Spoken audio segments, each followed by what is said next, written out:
So first off, I'm sure you've gotten this question quite a bit, during your early days. But were your first instincts as an artist, as a writer, or as a director, or did both of those practices evolve with each other?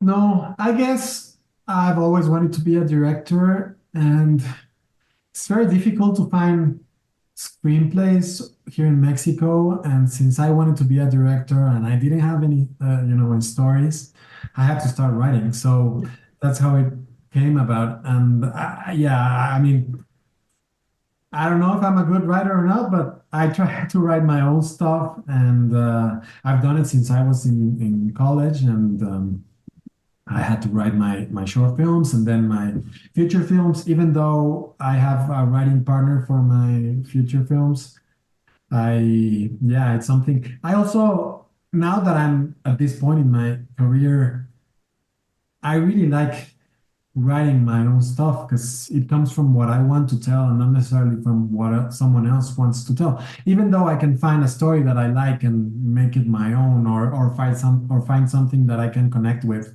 and think, oh, this is a story that I could have written, or that I want to tell it. Yeah, what connected you to Santiago's journey? Because at the beginning, he's all about his career and he can Yeah. actually go up to a dead body and take those pictures. One, you could say that's his job, but I think a lot of people would say, how are you able to do that without actually getting your senses? So I, most people would freak out, but he's right there. But what intrigued you about this character and following him through whatever he becomes towards the end? Yeah, I guess something that was in the screenplay from the start was that Santiago was very um, work like a workaholic, you could say, a work obsessive guy. And even though he hadn't these artistic ambitions that we eventually put on the screenplay and on the film, me as a filmmaker, um, when I make a film, I kind of put everything from my life on hold. I'm like completely focused on the film I'm doing, on the story and everything that has to do with it. And I kind of start, just neglect other stuff. So I guess that's the main thing I kind of connected with Santiago, because he's very obsessed you know, with doing with becoming an artist, or because he, in a sense, he's an artist at heart, but like a respected artist, you could say. And also, the thing that is very interesting to me is the fear of fatherhood he has. So I don't have kids, and I always wonder, because I like my work, and it's like, can you balance the work with the kids or not? Sometimes you have to sacrifice your professional, sometimes not. But that's the thing that kind of moved me. What I really appreciate about your film is if you wanted to, you and your DP co-writer, you could have done so many aesthetic horror tropes in this movie, but I think what makes it really scary is you make the audience member, the viewer, journey inward as opposed to looking at all these gory images. It's more about the fear inside and the examination of self. Was that always your approach to shaping the story and leaving all of that gory, quick cutting stuff? You didn't want that here. Was that a big part of what you wanted to do? Yeah, yeah, from the start, since the first time I read the screenplay, I mean the first version of it, I knew how I wanted to tell the story. I thought of it as a like a make a film with a sensory experience, like make the audience a part of it. So make it immersive, so the audience can be, in the it can empathize in a way with the character and be and see the movie through his point of view. So that's the way I wanted to do it. I don't know why. It was just something that from the start I said I want to do this. Um, Also because I felt the senses. It's a very abstract concept, you know. It's very difficult to portray that on screen. So other than the character saying I can't smell and I can't, you know, I can taste, how do you portray that with acting or with the film language, you know? So that's why I wanted to reinforce that with the kind of the direction of the film and the cinematography and the sound design and the production design. I remember a couple of years ago, I was watching 000 and Harold Torres, his performance. I thought it was just amazing. And I've wanted to watch more of his stuff over the years. For you as a filmmaker, what does he provide? What do you see in him that makes him so special as your lead actor? Yeah, before we started, you know, casting the film, we I hadn't met Harold. I've heard of him obviously because here in Mexico you kind of know all of the actors, but I hadn't seen like any of his work. I've seen it. I had seen him in a couple of films, but not necessarily like as a main character. But after I met him, we had like the audition process through Zoom, so it was very difficult for me to kind of get like a sense of him. But even though it was through Zoom, he had like this enormous presence, and the choices he made as an actor were very interesting. And he just had this magnetism, you know, that drew me to him.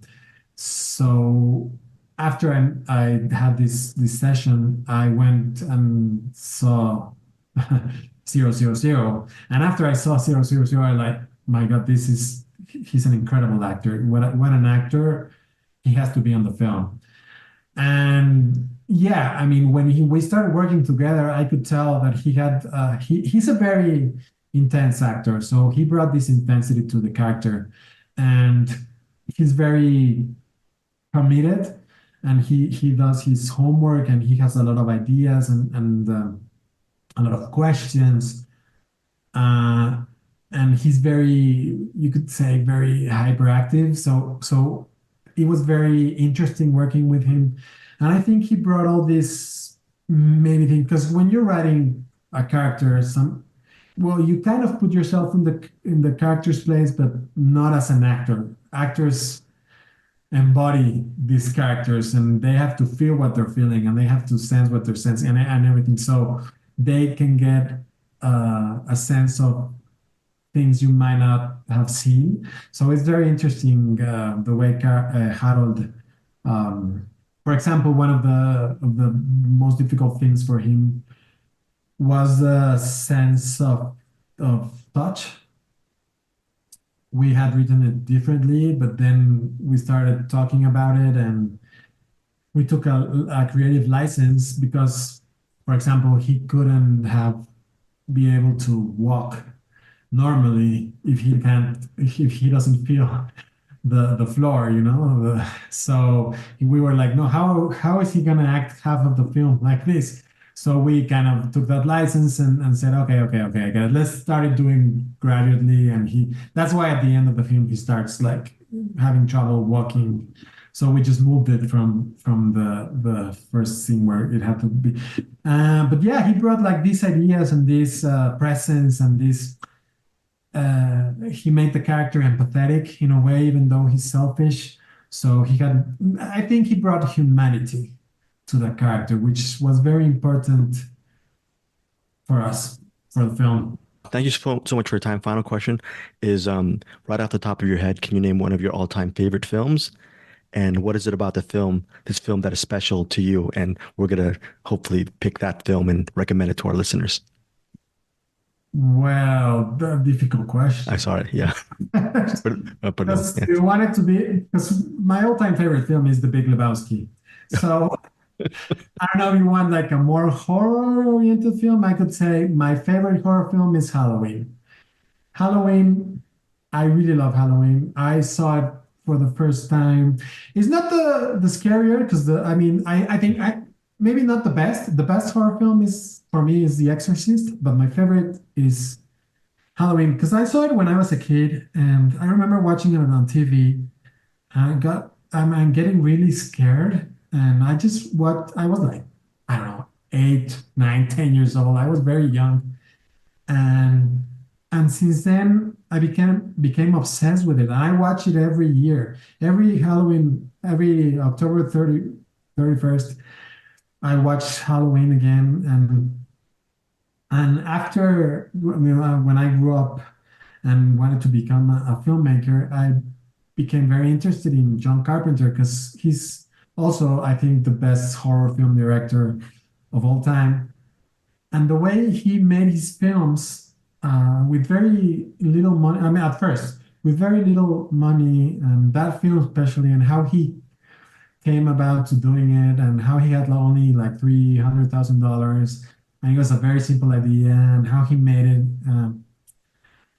and how very few deaths there are on the film, and you remember, I think it's like the father of the slashers. And after that film, a lot of films came about. Like, for example, Friday the 13th was like a ripoff of that film, and many more. So yeah, and the soundtrack. I mean, the soundtrack is it's amazing, and John Carpenter does the soundtrack as well, and so he's a very multifaceted um, director who did everything, and also from him, obviously, The Thing, another Yeah. favorite. But Halloween is one that I like the most. Luis, thank you so much for your time. And for fans of Disappear Completely, will they ever, for cinephiles, will they ever get to see the epilogue or maybe deleted scenes on some kind of Blu-ray or maybe down in the future, possibly, or no? No, no, because we didn't shoot it. Oh, you didn't show. Oh, I mean, it was on the shooting schedule, and we had it on the plan and everything. But we started the shooting, and we said, no, no, no, this isn't necessary. I better use the time for something else that's more important for the film. Because I always thought if it doesn't work, I can just delete, I cut it out and just doesn't matter. I mean, and it will leave there for the deleted scenes, but no. And there's very few deleted scenes of the film. I don't know if they're worth showing. They don't add anything to the story really. They were kind of redundant.